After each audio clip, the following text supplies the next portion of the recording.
Welcome back, everyone. So this will be the end of issue 14.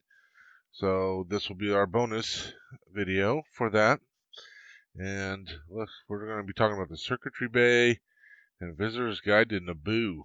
So first thing we have here is some upgrades and modifications. Obviously, this is about the Falcon, and that's one of the things I think that is makes the Falcon such a beloved ship is the fact that it is upgraded. It's got a personality of its own, and those types of things. It's like it grows and it evolves and all that kind of stuff. So yeah, so this basically is just going to go through and talk about what has been added and kind of the concept behind it and what have you. So of course, we see where it's talking about how supposedly Han had won this on Cloud City, but uh, that's not quite the case, right? So, so we do know that Han did win it through a Sabacc game, but it wasn't on Cloud City. It was someplace else. So, um, yeah, so this gives a slightly different story to it. So. We do have some non-standard specifications for this, so it's 8.27 meters, including the ventral laser cannons and upright rectenna, which apparently is a little bit off. It's got a MGLT, which is the mega light speed of 75 mega light speed. Its maximum speed is 1,050 kilometers per hour in atmosphere. Where stock is 800, so it's really souped up quite a bit. It's got about a 25% increase, right? So we got some engines here that have been updated to Genodyne SRB 42 sublight engines, heavily modified with SLAM overdrive system. The hyper rating is a class 0.5, stock is a 2. Backup is a Class 10 Hyperdrive system upgraded from a Class 12. That seems weird. You'd think a Class 10 would be less than a Class 12, but that's not the case. Same as a Class 0.5 compared to a Class 2. So maybe the smaller you get, the more new or better it is or something. So we have the Avatar 10. Avatar 10 Hyperdrive original issue, blah blah blah. Hyperdrive generator, heavily modified, later upgraded to a Series 401 Hyperdrive motivator. The power plant's a Quad-X power core modified, an Incom N2I-4 power converter, CEC emergency power generator, and cryogenic reserve power cells. So those are some of the things that's been modified. So hyperdrive upgrades. The speed of the hyperdrive is rated on a decreasing scale. There we go. It's rated on decreasing scale. We just learned this, right?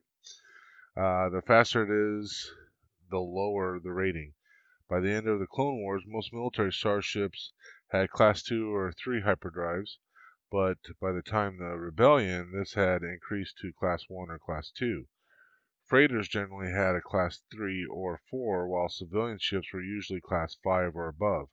The stock YT-1300 was already fast at Class 2, but although tampering with the technology of a hyperdrive was considered inadvisable, if not downright dangerous, Doc and Solo's modifications increased the Falcon's rating to a Class 0.5.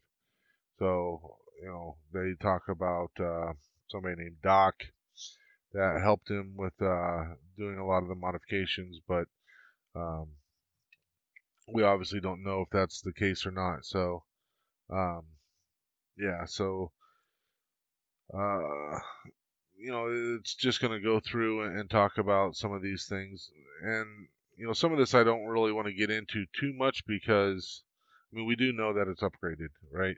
But the where and how, I don't really want to get into too much because it's not necessarily accurate. But um, outsider by necessity. So orphaned at an early age, Solo was forced to live on his wits on the fringes of the law. His education was patchy, but learned to fight, and he learned to fly. Looking to change his fortune, Solo was accepted for military training and honed his skills as an Imperial pilot. He graduated top of his class, but his service career was cut short when he refused to persecute a helpless Wookiee, and he returned to a life of an outlaw. So obviously, that's not the very first part about uh, him being an orphan and all that kind of stuff is most likely true. But we know that he was not a pilot in the Empire. He was a ground troop, and that was it. So she's got it where it counts. Escape from Tatooine. Desperate to pay off his debts, Han Solo drove a hard bargain with the old man and farm boy who wanted to charter the Falcon for a journey to Alderaan and wasn't too worried by the increased Imperial activity around Mos Eisley.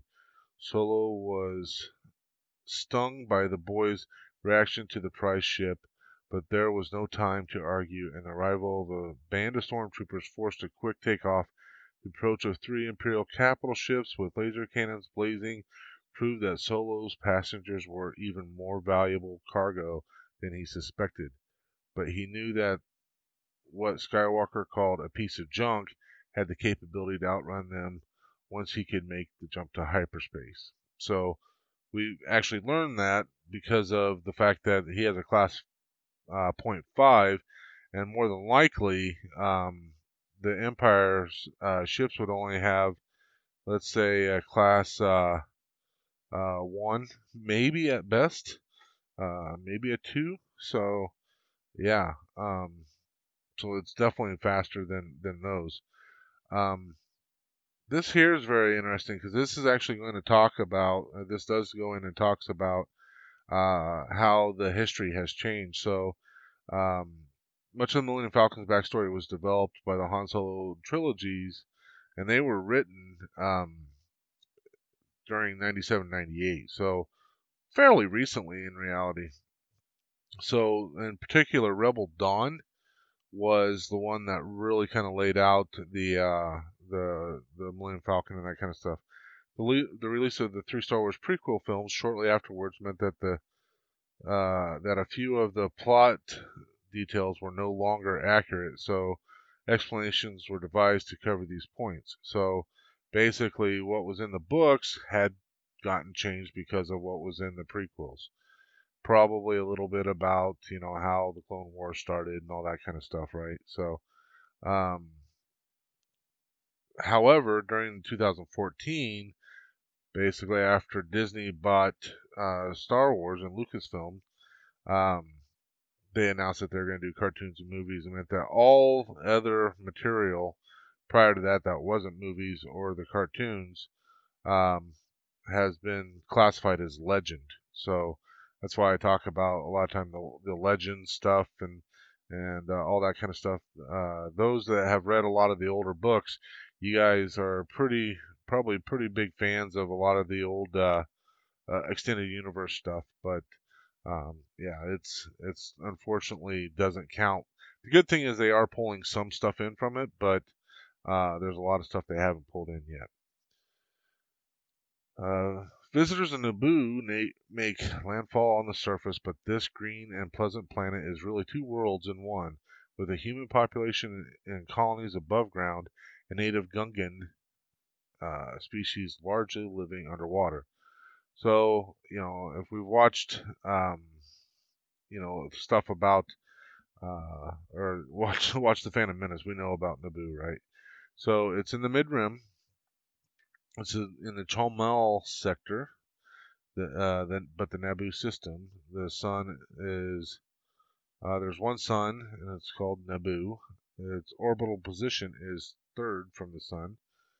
Trade routes, old Trade Federation routes, and it's 34,000 light years from the core.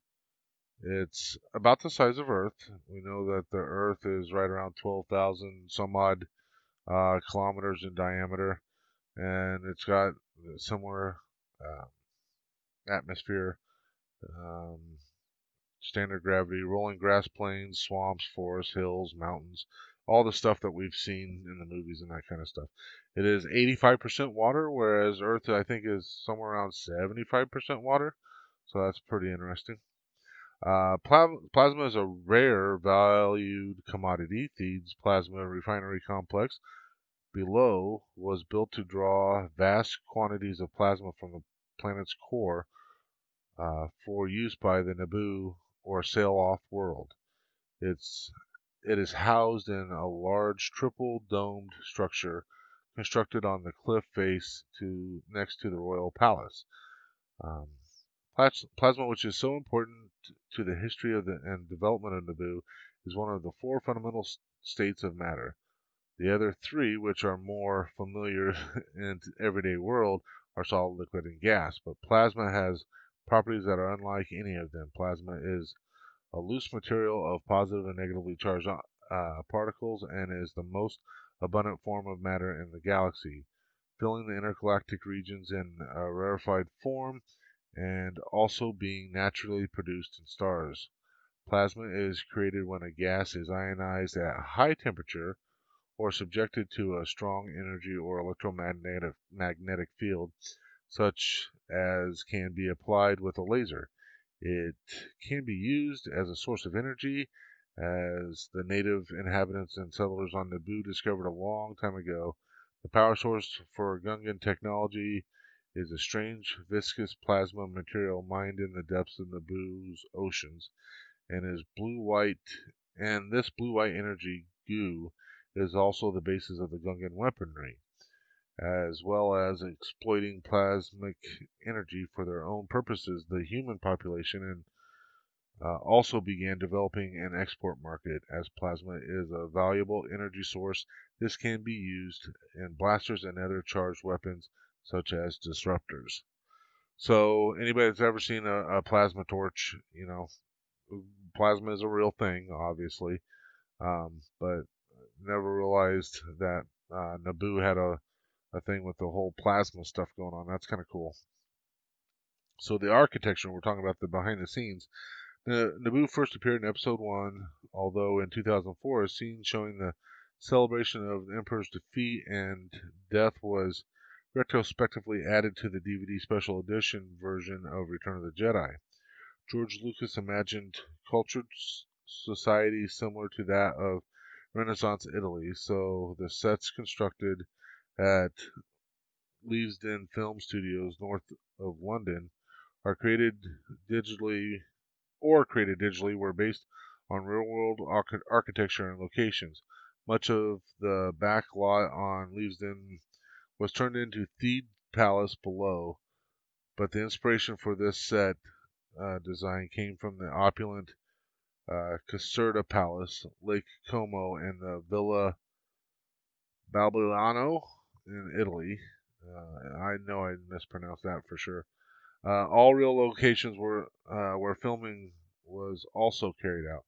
So I know that inside the Theed Palace, a lot of that was actually done in some of the other some of those other locations they mentioned. The Sulu River, city built on water, elegant stone, some of which are directed into large open lakes. So yeah, that's the river that they came up in when they came out. Talks about the abyss. You've seen the movie, you know what it was like going through that abyss. So now we're going to get a little bit more of the secrets of spaceflight. This is now what, part 4 of that, I think. And this is all about the Circuitry Bay. And the Circuitry Bay, that's where Han and Leia kissed. So this is kind of breaking that down a little bit. Duplicated systems. The extra Circuitry Bay gives easy access to the Falcon's power conduits and backup systems, while a partial recess in the floor allows the crew or maintenance engineers to work on systems in the lower part of the ship. Both the circuitry bays are linked to allow one to back up to the other. So that's pretty cool. Let's see what this is. And there are automatic shutdown controls in case one is damaged or malfunctioning, but like most of the Falcon systems, there is plenty of evidence of quick fixes that were never updated or replaced. So here's the layout of the circuitry bay, and this, tells you all the different stuff. So we got the power distribution, ship status indicators, lighting panels, static charge, dissipator, dissipator, dissipator. Oh, jeez, can't even speak. Life support, expansion plates. I tell you, the red on black is very difficult to read. You guys ever seen that before? That's annoying. Electrical systems. Plus, my eyes are getting really bad as I get older. Have a hard time reading much anymore. So again, there we go. We're Han and Leia kissed. So a very tight fit. So the nature of filmmaking means that it is often necessary to have access to cameras, lighting, and reflectors in what has to appear on screen as a cramped, confined space. In traditional theater, sets are normally constructed with an open front, so that audience is looking into a three-sided box, and the audience mentally supplies the fourth wall.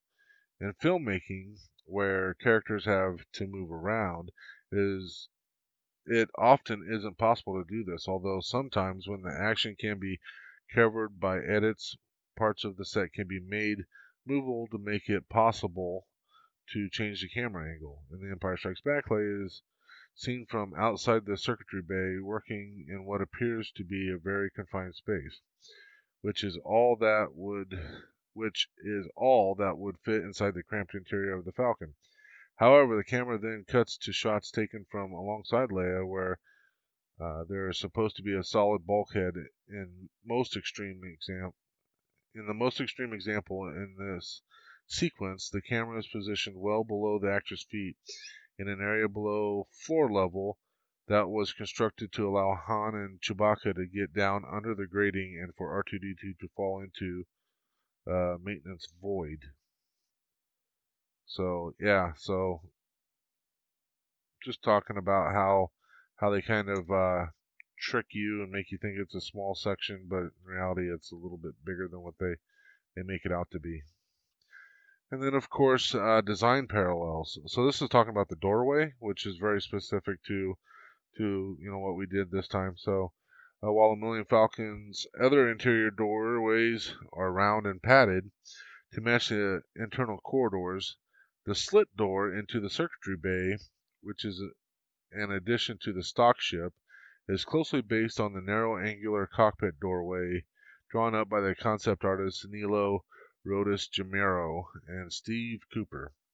This allowed set details to be recycled and kept a family likeness between different design elements.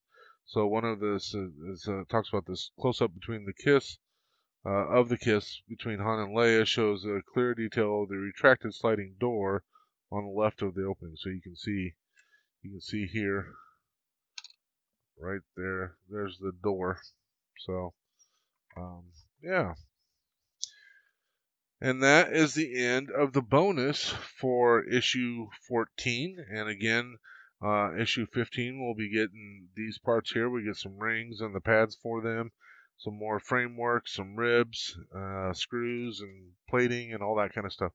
So before I drop out of here, I wanted to start something during the bonus issue where I'm going to break down the particulars of that issue when it comes to what I've done. So I'm going to start off with this issue, and right now I'm just going to give you the stats on the videos and that kind of thing. So give me 1 second. Let me get this pulled up here. And what I'll do is I'll actually put an image of some of these stats over here so you guys can see this. So with issue 14, we had 4 videos. Total video time was 2 hours, 30 minutes, and 41 seconds. Obviously, we add in the bonus material. We're currently at about 20 and a half minutes, so that'll add to it. So with 4 videos at 2 hours and 30 minutes, we're looking at an average time of